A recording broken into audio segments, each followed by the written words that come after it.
케빈 더브라위너, 메시의 분노에 대해 입 열다. 마이애미는 LAFC의 스코어로 진 게 아니라 손흥민을 두려워하기 시작한 순간 이미 진 것이다. 로스앤젤레스 메모리얼 콜리세움에서 열린 LAFC와 인터 마이애미의 빅매치가 종료 휘슬과 함께 막을 내린 지 48시간이 넘었지만 그 여진은 아직도 가라앉지 않고 있다. LAFC의 3-0 승리라는 결과만으로도 충분히 충격적이었지만 미국 언론과 팬들이 더 격렬하게 논쟁하는 장면은 따로 있었다. 바로 리오넬 메시가 얼굴을 붉힌 채 경기장에서 격하게 반응하고 계속해서 항의와 언쟁을 이어가며 결국 루이스 수아레스 같은 베테랑 동료들이 달려와 말려야 했던 그 모습이다. 처음에는 대부분의 TV 해설진이 이를 패배 직후 주장에게서 흔히 나올 수 있는 평범한 분노로 해석했다. 심판 판정에 대한 불만, 팀 운영에 대한 답답함, 중원 장악력 상실에 대한 짜증이라는 식이었다. 그러나 곧 전혀 다른 시각이 등장했다.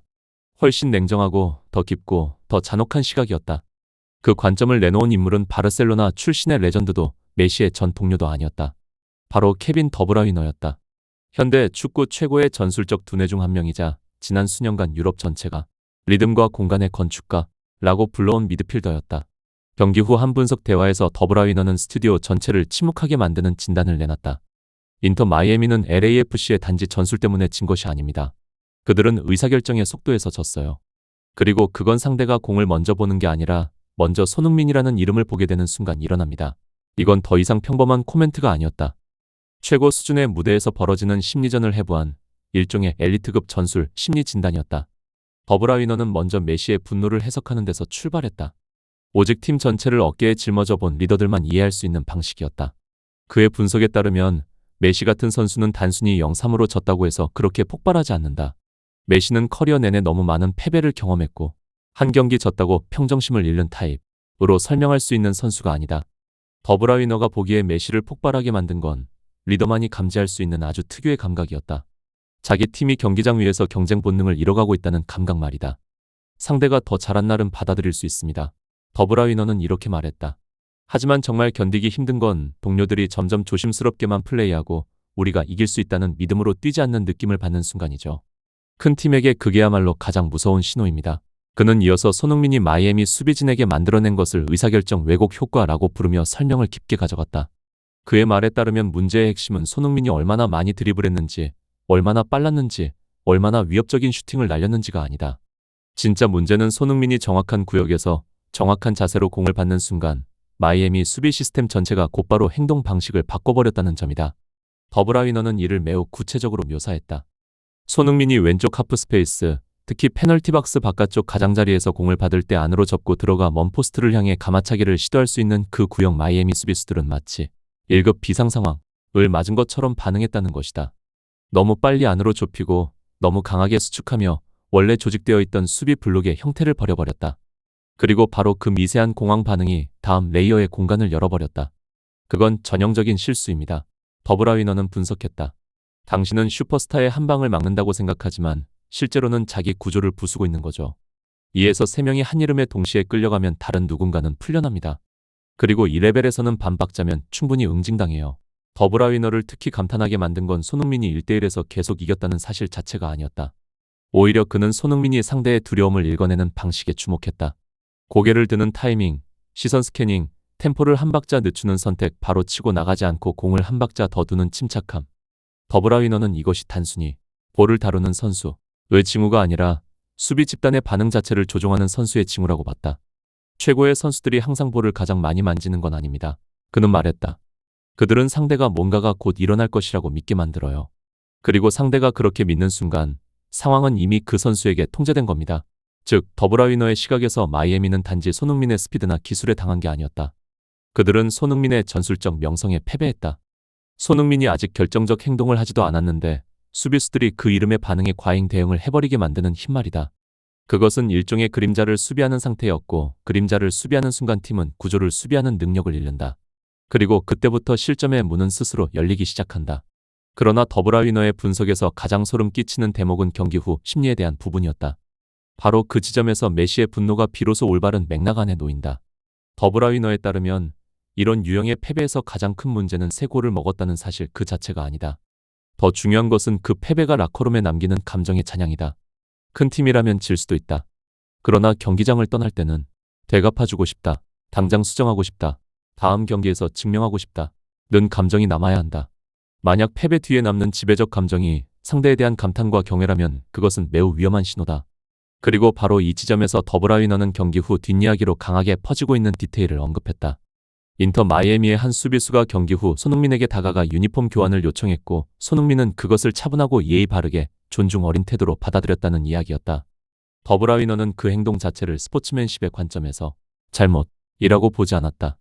오히려 그는 그것이 매우 인간적인 반응이라고 했다. 다만 그는 강조했다. 메시 같은 리더의 눈으로 보면 큰 경기에서 크게 진 직후 그런 장면을 보는 건 굉장히 삼키기 어려운 감정일 수 있다고. 메시 입장이 되어보세요. 더브라위너는 말했다.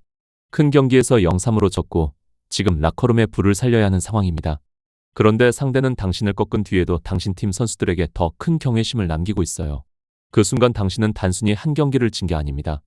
팀의 전투 정신을 지켜내는 싸움에서도 밀리고 있다는 느낌을 받게 되죠. 이 한마디는 문제의 핵심을 정확히 찔렀다. 메시의 분노를 개인적인 감정 폭발이 아니라 리더십의 신호로 읽게 만드는 말이었다. 의도된 충격요법, 상대에게 압도된 상태에 빠진 동료들을 깨워 세우려는 시도라는 해석이다. 더브라위너는 여기서 한 걸음 더 나아가 이것이야말로 인터 마이애미 코칭 스태프가 맞닥뜨린 가장 큰 시험이라고 진단했다. 그의 말에 따르면 문제는 단순히 포메이션 조정, 측면 봉쇄, 트랜지션 구간에서의 블록 밸런스 회복이 아니다. 진짜 문제는 경쟁 본능에 대한 신뢰를 복구하는 것이다. 선수들이 재대결에 들어갈 때 이겨야 한다. 는 마음으로 들어가게 할 것인가? 아니면 하이라이트의 배경이 되지 말자. 는 마음으로 들어가게 둘 것인가? 그는 그것을 좋은 팀과 우승팀 사이에 보이지 않는 경계라고 불렀다. 좋은 팀은 너무 뛰어난 슈퍼스타에게 질 수 있다. 하지만 우승팀은 패배 이후 더 위험한 팀으로 돌아와야 한다. 만약 인터 마이애미가 그렇게 하지 못한다면 시즌 개막전 0-3 패배는 단순한 승점 3점 손실이 아니라 한 시즌 내내 이어질 수 있는 심리적 균열의 시작이 될 수 있다. 반대로 더브라위너는 손흥민에 대해서도 큰 존중을 보였지만 감정적인 찬양 방식으로 말하지는 않았다. 그는 손흥민이 마이애미를 초인적인 순간 들만으로 파괴했다고 말하지 않았다. 대신 손흥민이 현대 축구에서 가장 막기 어려운 방식으로 승리했다고 했다. 바로 기술적 클래스와 인격적 신뢰감의 결합이다. 더브라위너의 설명에 따르면 행동은 위험하고 태도는 단정한 상대는 도발적인 슈퍼스타 유형보다 오히려 더 깊은 심리적 흔적을 남긴다. 전문성으로 당신을 꺾고도 경기 후에는 동료 선수처럼 존중해주는 사람에게 강한 적개심을 계속 유지하기가 쉽지 않기 때문이다. 그래서 손흥민은 경기장 안에서뿐 아니라 경기 후 상대 라커룸의 감정 구조 안에서도 처리하기 어려운 존재가 된다. 어떤 선수는 오만해서 보복하고 싶어집니다. 더브라위너는 말했다. 하지만 어떤 선수는 너무 깔끔하고 너무 품위 있게 당신을 이겨서 오히려 말을 잃게 만들죠. 후자가 때로는 더 무섭습니다. 이 관점에서 보면 메시의 분노는 더 이상 단순한 억울함이나 패배의 분풀이가 아니다. 그것은 한 명의 왕이 상대가 90분 동안 더 강했다는 사실만이 아니라 자기 왕국의 나머지 이들이 가진 상상력까지 서서히 빼앗아가고 있다는 징후를 감지했을 때 나오는 반사적 반응이다. 메시는 패배를 인정하지 못해서 반응한 것이 아니라 상대를 향한 과도한 경외가 팀의 심리 안으로 스며들 때 치러야 할 대가를 너무도 잘 알기 때문에 반응한 것이다. 그리고 이 지점이 더브라위너 분석의 무게를 만든다. 그는 이 경기를 누가 옳고 누가 그르냐, 누가 과민하고 누가 겸손하냐는 식의 자극적인 이야기로 바꾸지 않았다. 대신 최고 수준의 축구에서 가장 위험한 순간을 짚었다. 한 팀이 상대의 이름값에 압도되어 의사결정의 날카로움을 잃기 시작하는 순간 말이다. LAFC의 3-0 승리는 스코어보드에 남은 명백한 사실이다.